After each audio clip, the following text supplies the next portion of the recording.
Good evening, everybody. So the past 2 days have been a shocker. I work very hard and I'm putting together some good creative concepts, but at the same time, let's face it, I'm under attack constantly, and from the guy in Florida, right? So I'm under attack by this guy, Jim Stewartson, or as we call him, Stockerson.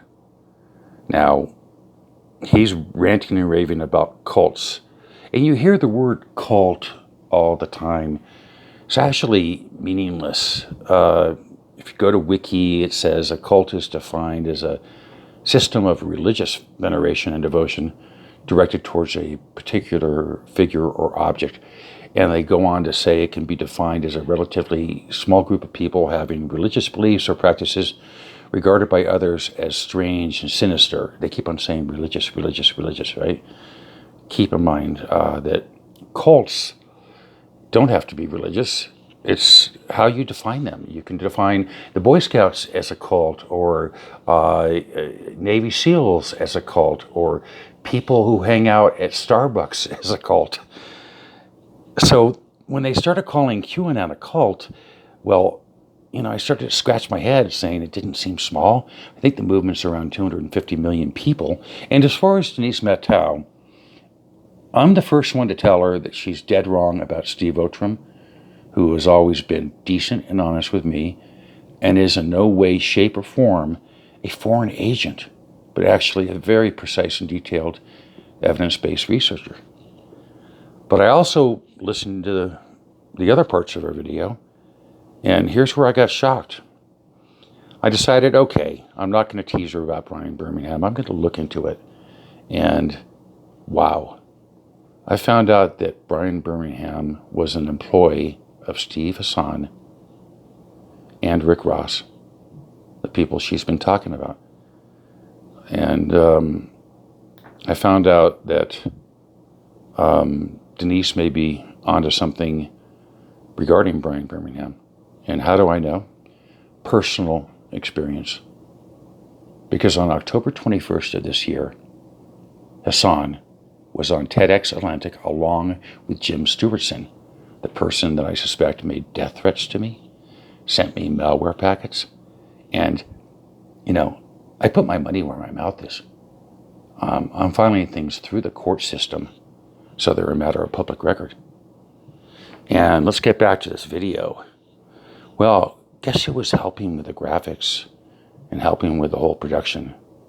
Arturo Tafoya, a.k.a. Lester, a.k.a. Trotsky, a.k.a.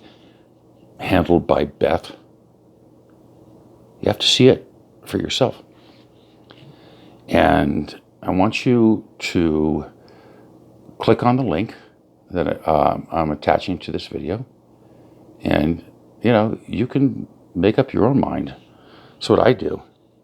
But here, let me just prove it to you. Okay. So Arturo, who has said publicly that he and Jim Stewartson were responsible for the hit articles, also said Jim Stewartson made threats to me, and we can connect Arturo Tafoya to that guy in Florida. And why do they say Tafoya? It's funny, he says Tafoya. That seems weird. And if you don't think it's real, there it is. Dismantling QAnon, exclusive with David Troy, who recently subbed my channel. And there's Jim Stewartson, there's Steve Hassan, there's Desiree Kane.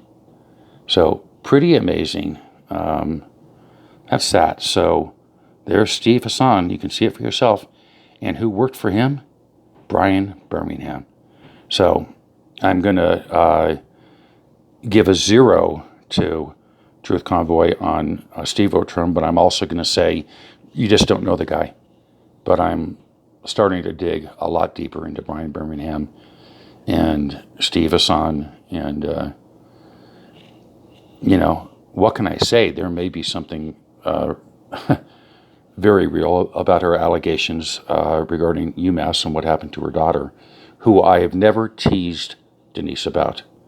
I'm just doing my research, and all I can say is this guy, David Troy, subbed my channel a couple weeks back, and we have to say, who were the cultists here? Who were the cultists?